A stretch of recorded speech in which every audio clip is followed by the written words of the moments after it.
The living room shimmered with gold light. The Christmas tree stood too tall for the ceiling, brushing the chandelier. Father handed out gifts with the precision of a banker. "Emma, this one's yours," he said to my sister. His tone softened when he spoke her name. For me, his eyes barely lifted. The wrapping paper in my lap was cheap, bright pink, left over from a birthday. I peeled it slowly, careful not to tear the corners. Inside was a knitted hat, navy blue, the tag still attached. $12.99 from the mall kiosk near the food court. "Try it on," he said without looking up. Across the room, Emma tore open her box with a squeal. "Oh my God, you didn't," she gasped. In her hands gleamed a designer purse, caramel leather, gold clasps. Mother clapped, glowing with pride. "You deserve something special, darling." Their laughter filled the space where my voice used to fit. I slipped the beanie over my hair, the fabric scratchy against my scalp. "Thank you," I said softly. No one heard me. The room was all warmth and sparkle for them, frost for me. Memories flickered behind my eyes like old film. The day my college acceptance letter arrived. I had run home, heart racing, holding the envelope like a trophy. "That's wonderful, honey," Mother had said, not looking up from her magazine. "But we can't help with tuition right now. The market, the bills, the timing, always bad." 3 months later, Emma's study abroad party overflowed with champagne. "Art requires immersion," Father had told her, handing her a new credit card. I had worked night shifts at a coffee shop, eyes burning with exhaustion. I fell asleep in lectures, but still graduated. No one came to the ceremony. Dinner that night carried the same imbalance. Mother passed wine, Father carved turkey, Emma talked endlessly. The curator said my latest piece was groundbreaking, she bragged. Her laughter rang like glass. I waited for a pause to speak. "I signed a contract this week," I said quietly. "They want me to design the new downtown complex." Silence. Father nodded vaguely. Mother smiled thinly. "That's nice, dear, but tell us more about your exhibit, Emma." The conversation swept on without me. I watched their faces light up for her, dim for me. The air grew tight around my ribs. Invisible. That was the word. It wasn't anger that settled inside me, but clarity. They weren't cruel by accident. They had chosen what parts of me to see. And I was not one of them. Later, as I helped clear plates, Mother brushed past me. "You should smile more, dear," she murmured. Her perfume lingered long after she left the room. I looked at the empty chair where I'd been sitting. The beanie lay there, crooked, forgotten. Its price tag still dangled like a joke. That was the night I realized a family could look perfect in pictures. But perfection could hide the sharpest kind of loneliness. The rain tapped against the kitchen window when the call came. An unfamiliar number flashed across the screen. "This is Claire Morgan," I answered, voice tired from another long day. "Ms. Morgan, this is Rebecca from the county records office," the woman said. Her tone was official, careful. "I'm calling about your property at 18 Willow Lane." My pen froze above the rental application I was filling out. "There must be a mistake," I said. "I don't own any property." There was a pause on the line, papers shuffling. "Our files show you've been the legal owner for 6 years," she replied. "Transferred from the estate of Thomas Morgan." "My grandfather." The words hit like cold water. "He passed away the summer after college. My parents had told me he left a few keepsakes, nothing more." "Would you like to schedule a review in person?" she asked. "Yes," I whispered. When the call ended, the quiet roared in my ears. 6 years. 6 years they had kept this from me. I drove through the drizzle to the county office that afternoon. The clerk handed me a folder thick with documents. There it was in black ink, my name on the deed. "Your grandfather transferred ownership directly to you," she explained. "The property has been continuously rented since then." She turned another page. 72 months of payments, $2,400 a month. My breath caught. That was over $170,000. Who has been collecting the rent? I asked. Her finger tapped a signature line. Gerald Morgan, property manager. My father's name looked foreign on the page. He had been taking rent from my house. My inheritance. My throat burned as I flipped through receipts, each with his signature. Renovation costs. Management fees. Every dollar accounted for, in his favor. Rebecca spoke gently, as if I were fragile. Are you all right, Ms. Morgan? I nodded, unable to answer. In my mind, scenes rearranged themselves into truth. The kitchen remodel. The Aspen ski trip I wasn't invited to. Emma's new apartment with custom lighting and a soaking tub. All of it paid for by what should have been mine. Outside, the rain had stopped, but the clouds still hung heavy. I drove home in silence, gripping the steering wheel until my knuckles whitened. The house I rented felt smaller than ever. I spread the documents across the table. Grandpa's handwriting stared back at me from the will. To my granddaughter Claire, I leave my home, knowing she will see its worth. He had trusted me. They had stolen that trust for themselves. I closed my eyes, the betrayal pressing against my ribs. They had erased me from the portrait. Now I knew they had erased me from the inheritance too. That night I didn't sleep. The sound of the rain returned, steady and relentless. By morning, one thought had hardened inside me. They took what was mine, and I was going to take it back. The next morning, I drove to the old law office downtown. The brass plaque beside the door still read, Margaret Hayes, attorney at law. She had been my grandfather's lawyer for decades.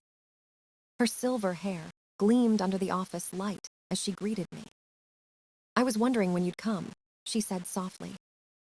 She slid a folder across the desk, thick with files and court seals. Your grandfather's will was properly recorded, she explained. Your father presented a power of attorney afterward. That's how he hid it. I stared at the neat lines of signatures and stamps. Can he do that? I asked, my voice smaller than I intended. He could manage the property, Margaret replied. But not conceal it from you. That was deception, not authority. Her tone sharpened, calm but precise. The question is, what do you want to do about it? I didn't answer right away. Through the window, the city lights flickered against the winter sky. For years, I'd swallowed my anger until it became habit. Now it sat heavy, real, impossible to ignore. I want everything they took from me, I said finally. Margaret nodded once, a knowing smile ghosting across her lips. Then let's begin. That night, my apartment became a battlefield of paper and ink. Bank statements, rental ledgers, tax filings, all taped to the walls. Every line told the same story of betrayal, in perfect arithmetic. Payments from tenants. Transfers to my father's account. Expenses for family renovations. In the center, I pinned an old photograph. My parents and Emma at a beachfront resort. The timestamp matched one of the rental payments. Below it, a receipt for her artist retreat, paid from my property fund. The more I connected, the more the picture sharpened. They hadn't just taken money. They built a life with the pieces of mine. I found the note Grandpa had written in his will. He wanted to give me security, knowing my parents might not. I traced the words with my fingertip until they blurred. He'd seen me. He'd known exactly who they were. I stared at the phone on my desk for a long time. One call could start the legal fight. One call could change everything. The clock ticked past midnight. I imagined their faces when they found out I knew. I imagined the portrait above the fireplace cracking down the center. But anger wasn't enough anymore. This was about truth. About reclaiming what had been stolen, and the voice I'd buried for years. I wrote Margaret's number on a sticky note and placed it beside the phone. Tomorrow I would call. Tonight, I would remember who I was before they made me invisible. Before they decided I wasn't worth the truth. I looked around the room, walls covered with evidence of their lies. For the first time in years, the silence didn't feel empty. It felt like focus. It felt like the beginning. Christmas morning broke clear and cold. Snow glazed the streets like glass as I parked in front of my parents' house. Through the window, I saw them laughing over breakfast, unaware. Mother poured mimosas. Father passed cinnamon rolls. Emma unwrapped another expensive scarf. I held the ivory envelope in my hands, feeling its weight. Inside were copies of deeds, bank statements, legal filings. Proof of everything they'd hidden. I breathed once deeply and walked up the path. My heels no longer wavered. I didn't knock. I still had a key. The door opened to warmth and music, but none of it touched me. Their laughter died when they saw me in the doorway. "Claire," Mother stammered. "We weren't expecting you." "There's plenty of food," she added, forcing a smile. I didn't answer. I walked to the table and placed the envelope in the center.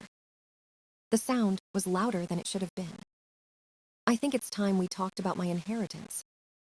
Father froze, coffee halfway to his lips. Emma frowned, glancing between us. "What inheritance?" she asked. I didn't look at her. "Open it," I told him. His fingers trembled as he slid out the papers. Color drained from his face as he read. Mother leaned over his shoulder, eyes darting across the lines. The silence thickened, heavy as stone. "What is this?" she whispered. "The truth," I said. Father tried to recover, his voice forced calm. "This was for the family, Claire. Your grandfather wanted it that way."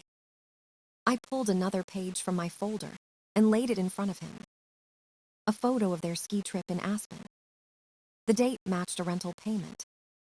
Did my inheritance pay for that vacation too? Mother's lips parted, but no words came. Emma's confusion turned to alarm. "You can't be serious," she said. "You're destroying this family over money." I laughed once quietly. Over money, or over years of lies? Father's jaw clenched. The will wasn't properly executed. He was ill. "I witnessed that will myself," said a calm voice from the hallway. Margaret stepped inside, briefcase in hand. My parents turned pale. "Mr. Morgan," she said firmly. "Your father was of sound mind and very specific about his wishes." She placed new documents on the table. "A court order transferring full management to your daughter, effective immediately." Mother covered her mouth. Emma stared, unblinking. The silence broke like glass. "I'm not just taking back the house," I said. "I'm taking back my life." Mother reached out, eyes wet. "Claire, please, we're family." I stepped back from her touch. Family doesn't steal. Family doesn't erase. Father's voice cracked behind me. "You can't walk away." But I already had. The door shut behind me, soft and final. For the first time, the winter air felt warm against my skin. Weeks passed before the noise settled. The newspapers arrived with headlines I refused to read. The court confirmed the transfer. The property was mine again. Father's business dissolved within a month. His name vanished from company listings. Mother began working part-time at a boutique downtown. Her manicured hands now folded scarves for strangers. Emma moved back home after her gallery funding collapsed. Her GoFundMe link floated online with $80 raised. I stared at it one night, then closed the page without donating. The victory felt hollow, quieter than I expected. There was no joy in watching their world shrink. Only an ache that refused to fade. The next morning, I visited the tenants at Willow Lane. Mrs. Chambers, the woman on the ground floor, greeted me with cookies. "Your father raised rent twice," she said, shaking her head. "He never fixed the leak." I followed her to the bathroom, where the ceiling sagged with dampness. "I promised repairs would start next week." Her eyes filled with tears of relief. "Your grandfather would be proud," she whispered. Her words lodged deep inside me, warmer than any victory. Over the next days, I met each tenant. Every story was the same. High rent, broken promises, no repairs. I cut the rates, scheduled maintenance, and stayed late to plan renovations. The more I worked, the less I thought of my family's silence. It was easier to rebuild walls than relationships. Then one morning, a letter arrived in delicate cursive. Mother's handwriting curved across the envelope.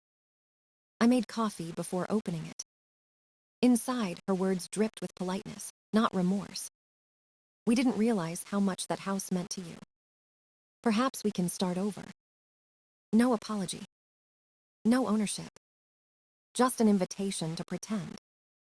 I folded the letter neatly and placed it in the drawer. They'd had my silence for years. Now it was my turn to give it back.